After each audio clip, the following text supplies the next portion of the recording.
Olá, bem-vindos a mais um episódio do podcast A Taxi e Agora.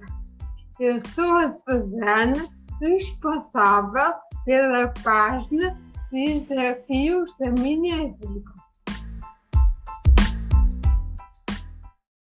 Hoje temos um convidado para uma conversa informal, o António Maranhão.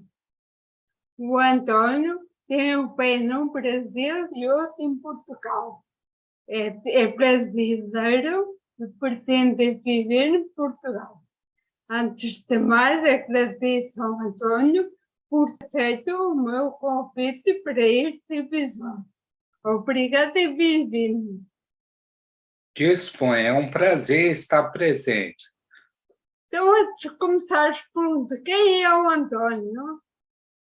O Antônio é um brasileiro de coração português que tem 45 anos de idade, com ataxia de Friedreich e é reformado como piloto de linha aérea. E por que decidiu vir agora para Portugal? Bom, alguns fatores já haviam me motivando a vir a Portugal. Um deles é a divisão política muito grande no Brasil entre esquerda e direita, com o discurso de ódio muito forte. Isso fez com que eu me separasse de supostos amigos de infância, de familiares. Eu me vi muito sozinho no Brasil devido a essa divisão. O respeito com os deficientes aqui em Portugal é muito maior do que no Brasil, isso também me motivou. E a questão de segurança, porque como eu me torno mais lento e mais vulnerável, eu acabo sendo visado por criminosos no Brasil para que atentem contra a minha segurança. E aqui, por ser um país mais desenvolvido, eu me sinto mais à vontade aqui. Ok, muito bem.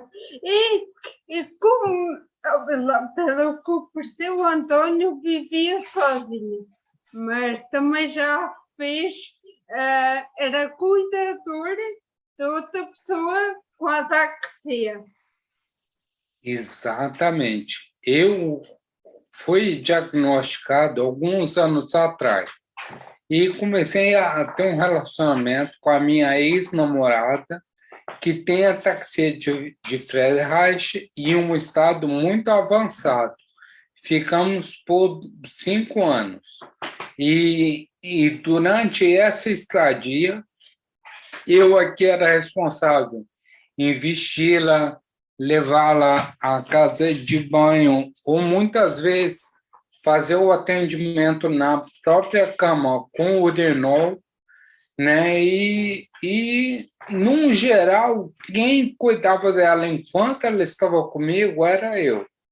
E como é que era? Qual era o sentimento estar a cuidar de uma pessoa que via que o tempo ia degradando-se, tendo-se que a doença vai ser degenerativa, pouco a pouco vai agravando, mesmo com os cuidados? Como é que se sentia sendo o cuidador?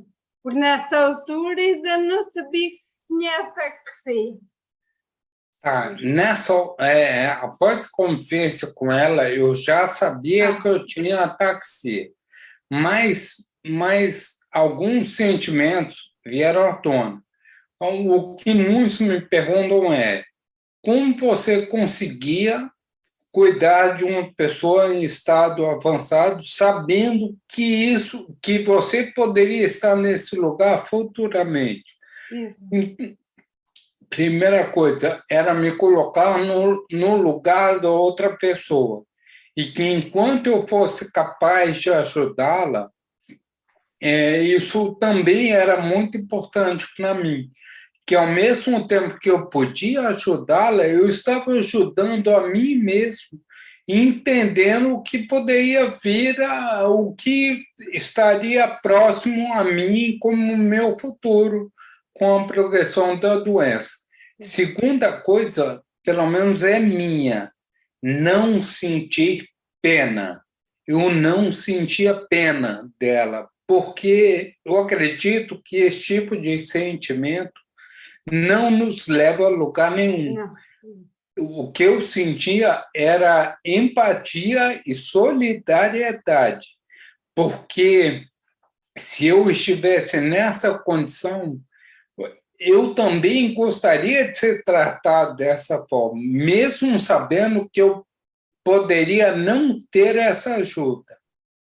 E também penso com sentimento de medo, porque era como se estivesse a ver assim daqueles tempos, ou não?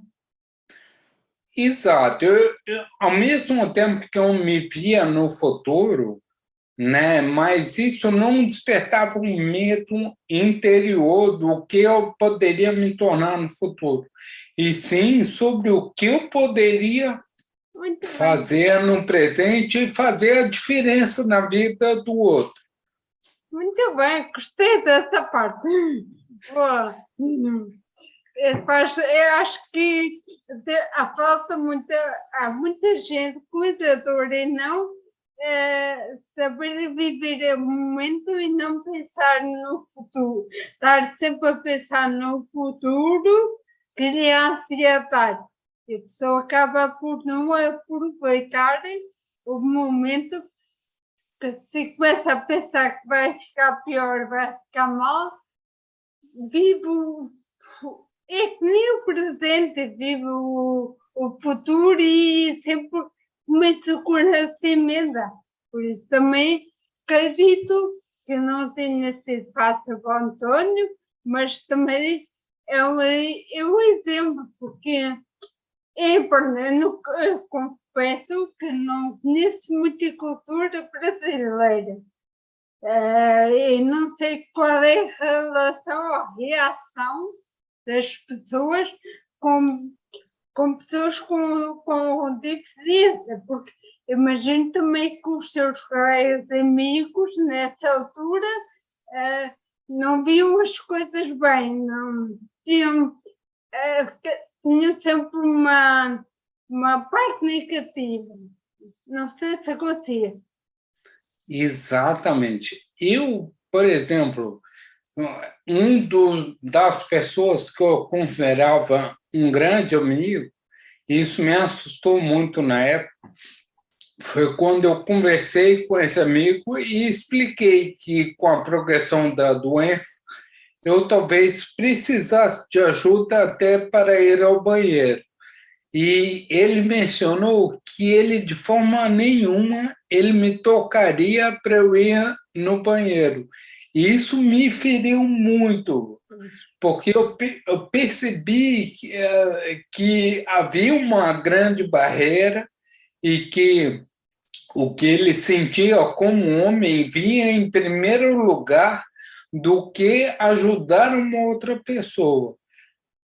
E isso mexeu muito comigo. Quando por exemplo, meus pais já são idosos e eles não têm condição de cuidar de mim. Então, por mais que eu tenha uma condição financeira estável, eu precisaria de cuidados de terceiros, um cuidador ou algo mais impessoal. Eu não teria ninguém da minha família apta a cuidar de mim. Lá no Brasil, quando há essas situações com tipo para um lar, uma instituição, ou sabe-se quem poder? Depende da região do Brasil.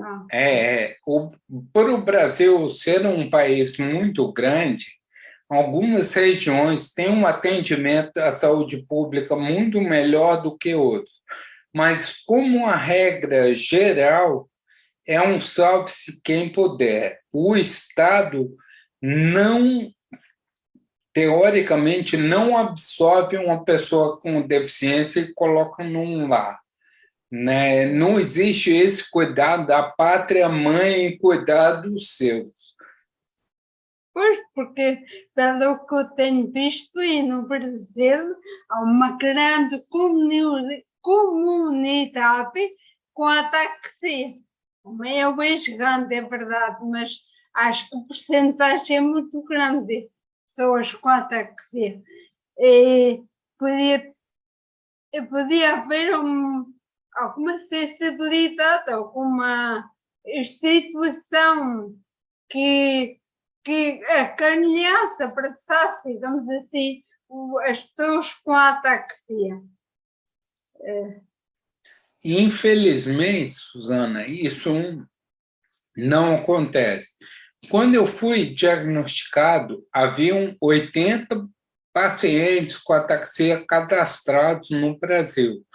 E minha mãe trabalha na BARRE, que é a Associação Brasileira de Ataxias Hereditárias. E ela fez um trabalho fenomenal de buscar catalogar pacientes com ataxia de Friedreich. Então, passamos de 80 pessoas, em 7 anos, nós temos mais de 600 pessoas catalogadas e registradas no registro global de pacientes com ataxia de Friedreich. Mas, infelizmente, ainda é um número muito pequeno, né, para que o Estado se empenhe em obter cuidados especiais com os utentes.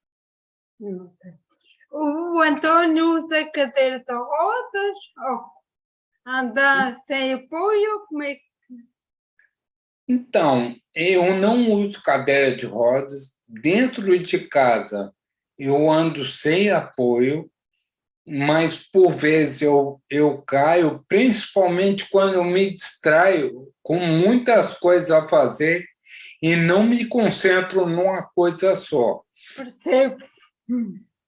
E, atualmente, a senhoria que divide a morada comigo também tem ataxia de Friedreich. É uma rapariga. Então, quando saímos juntos, ela tem uma cadeira motorizada, que seria aqui em Portugal a cadeira elétrica. Nós não chamamos no Brasil de cadeira elétrica, porque remete a instituições prisionais que executavam os prisioneiros.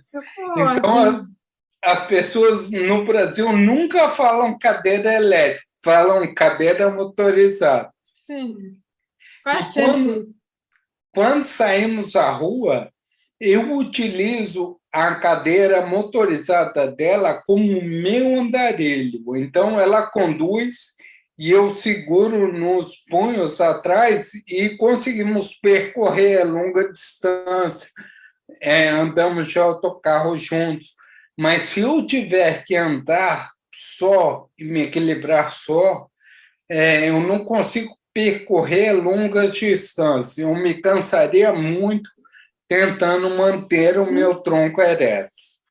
Então, mas o Antônio vai muitas vezes ao Brasil para Portugal, ou seja, viaja.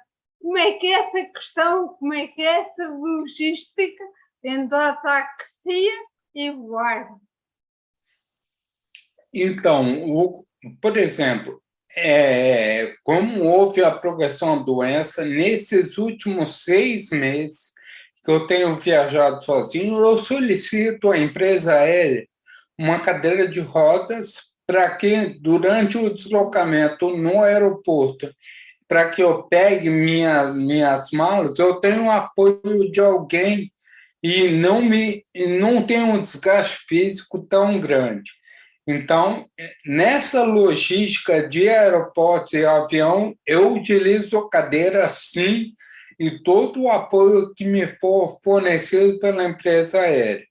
E durante o voo, quando eu preciso ir à casa de banho, eu me apoio nos assentos de outros passageiros, eles até chegam a me olhar com certa estranheza, Sim. achando que eu posso estar alcoolizado, porque fisicamente, olhando para mim, não se percebe uma deficiência no meu estado físico, mas sim na minha locomoção. Então, muitas pessoas acreditam que eu posso estar sob efeito de drogas ou álcool. Eu até gostaria de fazer uma camiseta, não estou bêbado, eu tenho ataxia. Eu, por acaso, já tive essa ideia também, que acho que devia ser giro. Eu tenho uma t-shirt assim, por acaso também já pensei nisso, que era interessante. Então, nunca houve problema nessa parte das deslocações. E no Brasil também anda com apoio, com cadeira, conduz, como é que... Então, no Brasil até se torna mais fácil, entre aspas, mais fácil, porque eu possuo um carro no Brasil, eu conduzo. Então, eu consigo me deslocar ao supermercado ou a qualquer centro comercial e consigo fazer a parada, o parqueamento do meu carro numa vaga para pessoas com mobilidade reduzida e tenho que andar menos.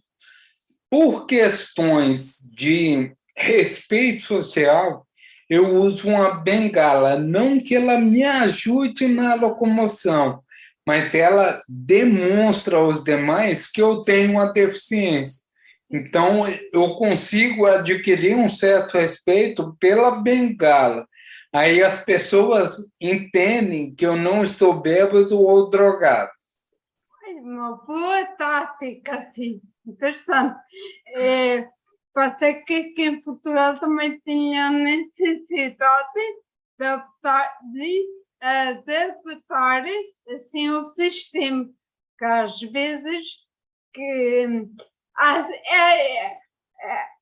às vezes há mesmo as pessoas começam a pensar, ele não está bem trocado, mas é tal coisa, verem uma cadeira musical ou andarilho, já penso várias vezes, que não é bem assim.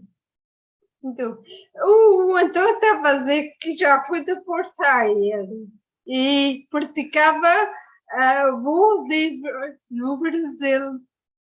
Quanto mais isso, como é que é? Tendo um ataque, fazendo uma atividade radical. Então, vamos lá. Eu era piloto comercial, eu não era um militar da Força Aérea. Certo. Né? Meu último trabalho era como comandante de Airbus da família 320, que inclui o Airbus 319, 320 e 321.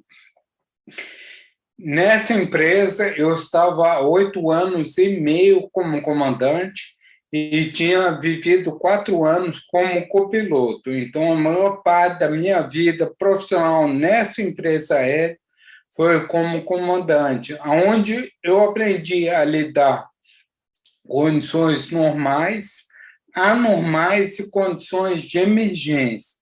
Acredito e tive que trabalhar assertividade, gerenciamento do erro, comunicação e essas habilidades que eu tinha que trabalhar como piloto, eu acredito que foram fundamentais para que eu encarasse a minha situação de ataxia. Bom, os sinais de ataxia já existiam há muitos anos. Durante muitos anos, houveram reclamações de passageiros ou de outros tripulantes que alegavam que eu estaria embriagado no exercício das minhas funções, principalmente por causa da minha fala. Só que, como eu conquistei muita coisa nesses anos, e os pilotos que compunham a mesa dos chefes já me conheciam, eles acreditavam que era o meu jeito de ser. E olhando as minhas avaliações como piloto, não havia o que me desabonasse a minha conduta. Então, eles aceitavam que eu continuasse trabalhando como piloto, porque eles acreditavam que era uma característica minha que não interferia com a segurança de voo. Sim. E só que, como piloto, eu tinha que fazer exames anuais de saúde na Força Aérea, para que eu pudesse exercer minha condição. Durante muitos anos, foram percebendo sinais de ataxia, mas ninguém contestava devido à minha posição como comandante. Então, eles pensavam, pô, se ele é comandante assim, quem sou eu para tirar essa condição dele? Até que, após um certo tempo, e eu entendo, quando a minha locomoção ficou mais comprometida, aí a Força Aérea retirou minha licença de piloto por alegação de que eu tinha uma ataxia não especificada. Okay. Eu fiz diversos exames, menos de Friedreich, porque eu sou o que eles chamam de Layton set, que é o aparecimento tardio, né, da ataxia de Friedreich. Então, levantaram a possibilidade de Machado de Joseph e outras doenças e não encontraram um diagnóstico para ataxia. Eu me submeti a uma série de exames, entrei com recurso e consegui recuperar a minha habilitação de voo. Uma semana depois que eu retornei ao voo, eu fiquei 9 meses parado sem poder voar. Uma semana depois que eu recuperei minha condição de voo, eu fui diagnosticado em um outro hospital com ataxia de Friedreich. E eu me lembro que eu perguntei para o médico assim, eu expliquei minha situação e perguntei ao médico se eu deveria parar de voar ou não. E a resposta dele foi, eu sou médico, eu não sou piloto. Você trabalha enquanto você achar que você é capaz. Eu mantive isso em segredo e trabalhei por 1 ano e 2 meses como comandante, sabendo da minha condição de ataxia de Friedreich. Eu não comentei isso dentro da empresa e foi 1 ano e 2 meses que eu me despedi da minha profissão. Então, cada voo que eu fazia era uma despedida. Okay. Então, não foi tão traumático, porque a capacidade de voar não foi me retirada como foi da primeira vez. Eu escolhi a hora de parar. Eu cheguei um belo dia e falei, olha, não vou mais, agora vou cuidar de mim. Foi tipo uma despedida. Isso. Exatamente. E porque os sintomas da ataxia também têm parte dos tremores. Como é que mexer naqueles comandos todos do avião, não havia ainda os tremores? Era só mesmo a locomoção e a fala? Então, realmente, os tremores, como eu não tenho tremores nítidos nas minhas mãos, eu consegui, pelo Airbus não ser um manche, ele é um joystick, né? Então eu conseguia pilotar sem problemas, apesar de que a cada dia eu tinha que me empenhar mais para pilotar corretamente. Eu sentia que as coisas não ficavam mais fáceis, elas ficavam mais difíceis. A minha maior dificuldade era descer as escadas do avião carregando a minha mala, porque eu tinha que colocar a mala em uma das mãos e com a outra segurar no corrimão. E essa, para mim, era o grande desafio, era eu descer as escadas. Porque no trabalho de pilotagem, você está sentado, você não tem que sustentar o próprio corpo. Então, tudo se tornava mais fácil. E com o automatismo do avião, muito era o piloto automático. Eu só pilotava na decolagem e no pouso. Mas durante o voo era piloto automático e era o gerenciamento de computadores. Então, era mais uma questão mental de voar à frente do avião e fazer as programações corretas do que a pilotagem em si. Ok. E quando o Tom disse vou parar, já chega de trabalho. Ou seja, era quase a questão, táxi e agora? Como é que foi essa passagem? Inicialmente, não foi fácil, porque eu já estava adaptado a uma rotina de trabalho, de dedicação. E quando eu abri mão de trabalhar como piloto devido à taxia, eu não tinha como colocar em prática as minhas habilidades de piloto. O que eu fiz, então? Eu comecei a mergulhar e fiz o curso básico, avançado, o de resgate e o de Master Scuba Dive. Eu fiz 4 cursos de mergulho, onde eu poderia explorar minhas habilidades, eu poderia estar num universo diferente, que não era mais o ar, era embaixo dos oceanos. E só que isso me trazia também uma realização muito grande, de estar com animais como golfinhos, tubarões, baleias, arraias e peixes dentro, e eu me sentia como um astronauta, porque ao mesmo tempo você usa roupa, usa um respirador e você depende também de ações coordenadas para lidar com situações normais, anormais e de emergência. Então, eu consegui abandonar a carreira de piloto, colocando uma outra atividade que eu pudesse trabalhar minhas habilidades. E imagino que dentro da água já não se notava que tinha ataxia, era livre, digamos assim. Isso. Algumas vezes, para o movimento de bater pernas, coordenação, pois. Não era tão eficiente, mas sim, eu não tinha que sustentar o meu tronco, o meu corpo. Então, a sensação de leveza embaixo d'água era muito maior. E dentro d'água, você não faz movimentos bruscos. É tudo muito delicado e suave. Então, sim, foi muito mais fácil um mergulho, até porque eu não tinha que andar ou me sustentar.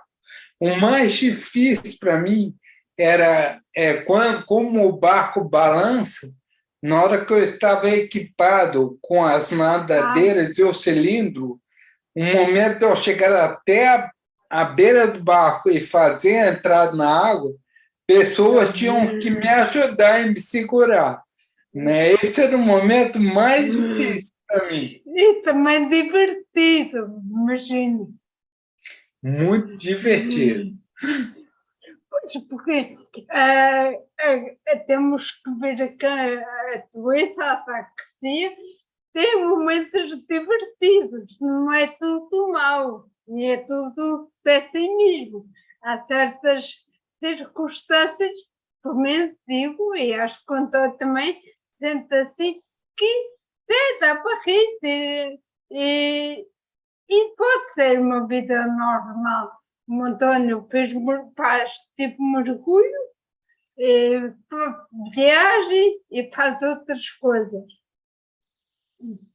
Exatamente. E bem lembrado, uma coisa, Suzana, no mundo inteiro existe a HSA, que é a Handicapped Scuba Diver Association, que é a Associação de Mergulhos para Deficientes. Então, qualquer pessoa pode mergulhar com deficiência, inclusive fazer cursos e se certificar, porque o mergulho é para todos, né? Conforme a tua deficiência, você vai ter algumas limitações. Existem pessoas que precisam estar acompanhadas de uma pessoa que não tenha deficiência. Se a pessoa tiver uma deficiência muito severa, ela precisa de 2 pessoas acompanhando ela no mergulho. Mas nada impede de fazer o mergulho. Ai, não conhecia. Obrigada pela partilha, Tom. Para além de agora que está como passa em Portugal, quais são as atividades que já descobriu? O que é que pretende fazer, o que vai fazer em Portugal? Porque mergulho aqui não há, e na zona de Lisboa não deve haver muito. Não sei se já se informou. Eu me informei que em Cascais, no Porto, tem uma escola de mergulho. Mas o que acontece? Eu ainda, como algumas coisas estão demorando, como o CEF emitir meu título de residência, e existe um processo grande até que eu obtenha o meu atestado de incapacidade multiuso. E sem ele, eu ainda não posso adquirir minha morada definitiva ou meu carro. E nem fazer atividades como fisioterapia. Eu tenho um acompanhamento do Estado para a minha condição. Então, no momento, eu ainda me encontro um pouco restrito, enquanto eu não resolver essas situações burocráticas que independem da minha vontade. Então, digamos que está tudo parado, digamos assim, até que não haja mudança definitiva para Portugal. Exatamente. Okay. Porque, digamos, só vai ao Brasil, resolver assuntos e volta, né? É sempre. Num caso, por lei, eu sou obrigado a passar metade do ano em Portugal e metade do ano fora. Ou seja, eu tenho que passar 183 dias por ano em Portugal. Não precisam ser contínuos, podem ser fragmentados, mas na soma geral, metade do ano eu tenho que passar aqui para ter o meu título de residência. E como eu ainda possuo uma quinta no Brasil, um apartamento e 2 cachorros e um carro, eu ainda tenho uma vida no Brasil. Diria eu que eu estou em transição, finalizando uma vida lá e começando uma vida nova aqui. Então ainda pode matar, digamos, saudades das suas atividades como estiver no Brasil. Exatamente, e assim eu farei. Quando eu estiver lá, eu pretendo fazer voo livre e um mergulho. E como é que é o mergulho livre? É o voo livre? Sim, desculpa, voo livre, sim. Agora baralhou-se aqui os... Não, eu fiquei também confuso, porque o mergulho livre é um mergulho sem o respirador. Okay. É quando você prende a respiração, sim. Tem pessoas que conseguem ficar quase 10 minutos embaixo d'água. Por isso que eu fiquei confuso. O voo livre, o que é mais difícil para mim é a decolagem, porque eu tenho que inflar o velame e conforme se o vento estiver muito forte, eu não tenho tanta força nas pernas para poder me apoiar.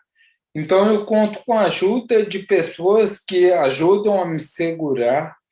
E quando estou a voar, é como se eu fico próximo à posição fetal de um bebê Sim. pendurado numa selete. E eu só preciso movimentar meu corpo e os braços para que Ok. eu tenha o controle. Então, na parte do voo, eu não apresento dificuldades maiores, mas o pouso e a decolagem são momentos que exigem muito mais cautela e ajuda de terceiros. Essa é a mensagem principal. É, digamos que uma pessoa com ataxia não precisa estar parada. Fazemos mais coisas, como o António, o mergulho, o voo, viajar, mudar radicalmente a vida. No caso, António, do Brasil para Portugal. A táxi não é o fim do mundo, ter a táxi. Exatamente, Suzana.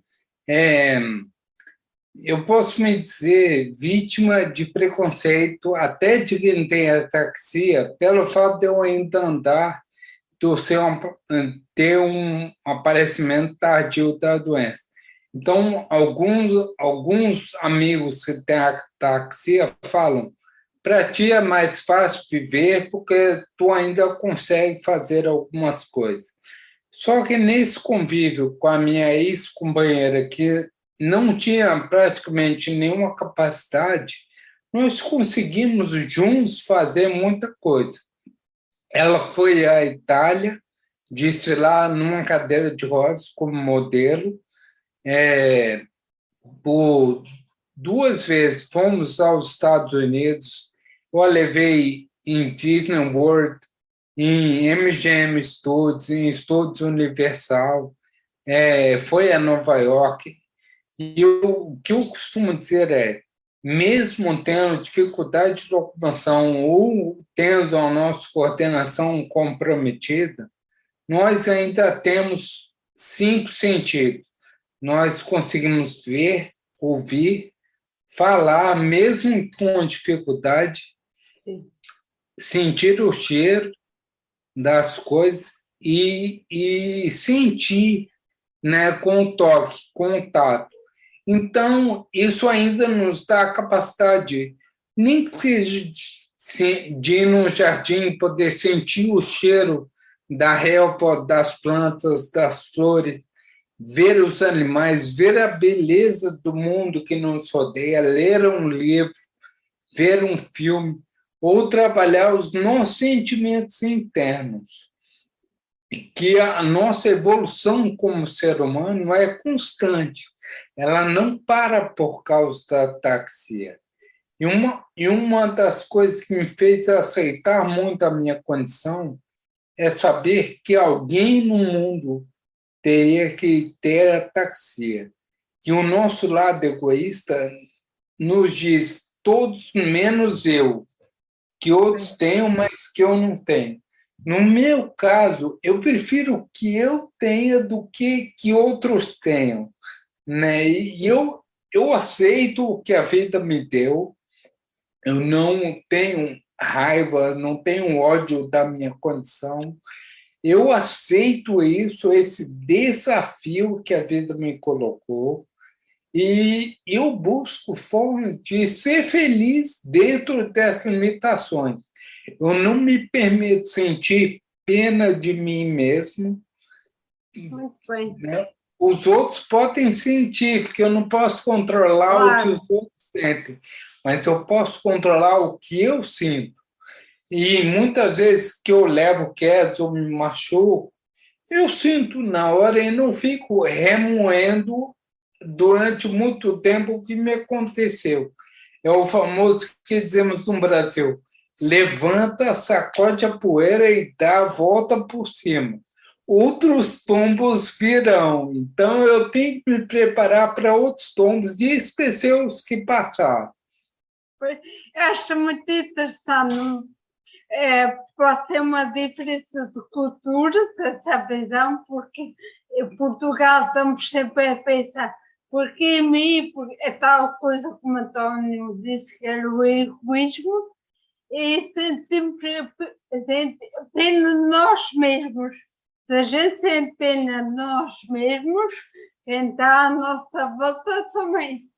E por acaso, nestes últimos tempos, meses, tenho aprendido que não posso sentir pena de mim, não sinto, já me aceito, já tive em períodos de negação, de revolta, raiva e tudo mais, mas agora sinto-me bem. Consigo aceitar melhor a minha voz, o meu andar, a minha postura, cambaleada, como tenho, diz parece uma beba, mas aprendi que há muito mais para além da ataxia. A ataxia não tem que me dar na minha vida, tem que me acompanhar, mas não manda. Nós temos a ataxia não nos tem. Exatamente. É mesmo essa. Uma das mensagens principais que eu quero transmitir às pessoas com a ataxia, para quem nos ouve, que temos que conviver com a ataxia como uma amiga, como companheira, mas também não nos pode limitar tudo. Se a gente ler, aproveitar um momento, conseguir ler uma página, nem meia, ir ao parque, cheirar a casa, como Antônio disse, aproveitar o sol,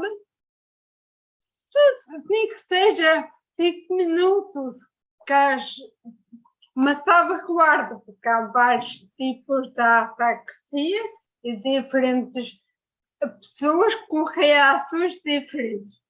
Por exemplo, para mim, quando vou à rua e há muita confusão, muito movimento, cansa-me e dificulta-me um bocado.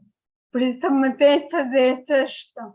O Antônio consegue estar na confusão bem, não? Este do movimento das cores pode não... Pode sentir-se bem. A mim, por exemplo, é um dos fatores da ataxia que confunde o cérebro, os neurônios, digamos assim. Por isso, há salvaguardar que há diferentes tipos de ataxia e diferentes tipos de pessoas, cada uma reage à sua maneira. Mas é tal coisa, a ataxia não... Só por ter ataxia não quer dizer que seja o fim do mundo. Há pessoas que trabalham, conduzem, fazem várias atividades, mas é uma questão de adaptação. E, Suzana, eu aprendi uma coisa também. Nunca devemos utilizar a palavra nunca.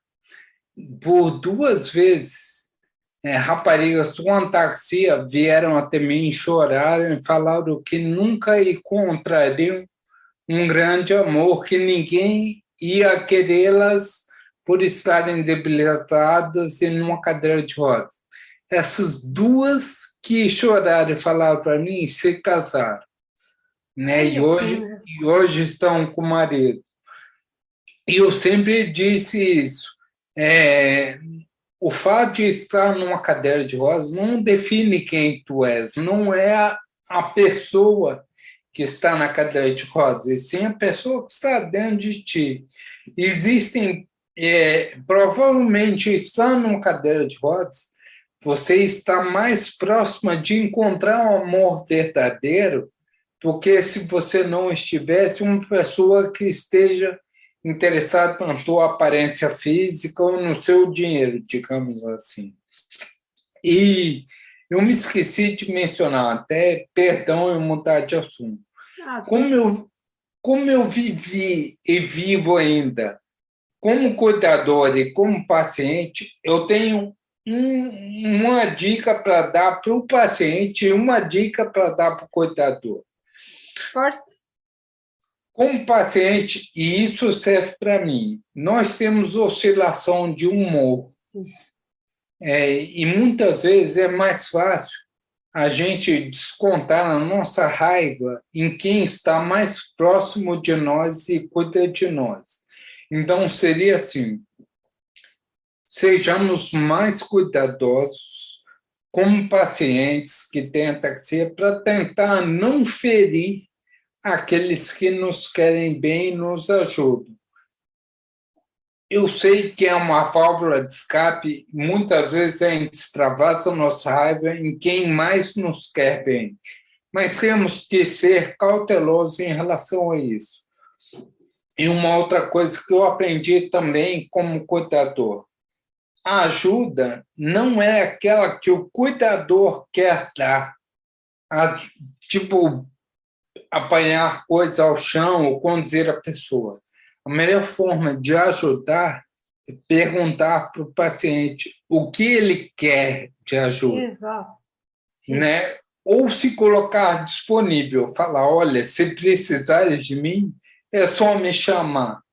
E isso muitas vezes é o suficiente, mais do que querer fazer as coisas todo o tempo para atender o paciente. Então, é essa dica que eu dou, que o paciente seja mais paciente com quem cuida, e quem cuida saiba entender que a ajuda boa é a que o paciente pede, e não a que nós queremos dar ao paciente. E, por exemplo, digamos que dar também espaço ao paciente para ver se consegue ou não fazer as coisas. Pois, quando pedir, então ajuda e na maneira como pede, porque quem é paciente muitas vezes é que sabe como se deve fazer as coisas também. Por exemplo, transferir uma cadeira de rodas para uma cama, nem toda a gente sabe fazer, e é preciso também ouvir o paciente como é que se deve fazer em relação a nisso, ou mesmo para comer ou outra coisa qualquer, para, por exemplo, eu para carregar num talher, tem que ser um talher mais grosso para eu conseguir, porque se for algum sítio e se o talher for fininho, já não consigo agarrar e pedir ajuda. Mas esta coisa, a questão é deixar pessoas experimentar e depois estão pedir ajuda. E, no caso, eu estou agora atuando também como cuidador da pariga na qual eu moro junto. E eu aprendi que não existe uma regra absoluta. Existem momentos que ela quer fazer as transferências sozinha, onde ela se sente melhor, mais confiante. E eu deixo, né, ela fazer. E existem momentos que ela não está tão confiante ou tão forte. E aí ela me pede ajuda para que eu faça. Então, não existe uma regra de que todas as vezes eu tenho que ajudá-la ou não. Eu tenho que ouvi-la e entender as necessidades que ela tem naqueles momentos dela. Pois, porque a ataxia também tem momentos, também tem humores. Há uns dias que está mais ativa, outros dias está menos. Também a mim acontece que há uns dias estão, parece uma autêntica bêbada muito mais do que outros. Por isso também há de haver esses momentos. Portanto, já esta conversa vai longa, mas não quero ocupar muito tempo, António. Quero deixar mais alguma dica, sugestão para quem nos está a ouvir?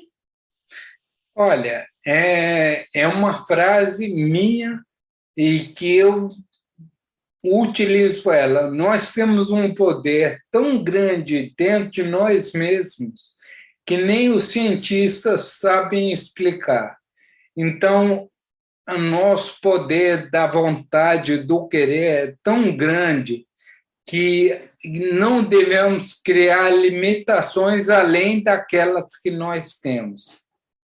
Sim, muitas vezes o medo de alguma coisa limita-nos e nós exploramos porque pensamos assim, não vai acontecer, às vezes não, já basta as nossas limitações para ainda estamos a limitar mais, faz todo sentido o que o António está a dizer. Obrigado. Não sei se tem mais alguma coisa para acrescentar. E eu gostaria de dizer que os membros da PAI aqui de Portugal têm me recebido muito bem e que eu me sinto muito à vontade com todos vocês. Eu me sinto parte da família. Eu sou muito agradecido. Obrigado, Suzane. Obrigado a todos que fazem parte do grupo. É verdade, é um grupo fantástico. E a APAI, a Associação Portuguesa da Ataxia Hereditária, tem feito um bom trabalho e tem tudo para contribuir para o bem-estar da comunidade com a ataxia. Também eu estou agradecida a eles, porque também é quase que eu conheci o Antônio e outras pessoas com ataxia. E através da partilha do convívio, a gente me vai aprendendo e experimentando dicas, sugestões para o nosso dia a dia. Isso é muito útil. Eu mais uma vez agradeço ao António por ter aceito o meu convite para este episódio. Muito obrigada, gratidão imensa. E combinar depois outro episódio para falar de outro assunto, porque é fantástico poder falar com o António. Tem uma energia positiva que faz falta a muita gente, por isso agradeço. Obrigada, António. Disponha. Um beijo grande e contem sempre comigo. Divulgue e partilhe para que este projeto possa chegar ao maior número de pessoas. Obrigada por terem acompanhado este episódio, esta conversa interessante com o António. Até ao próximo episódio. Fiquem bem.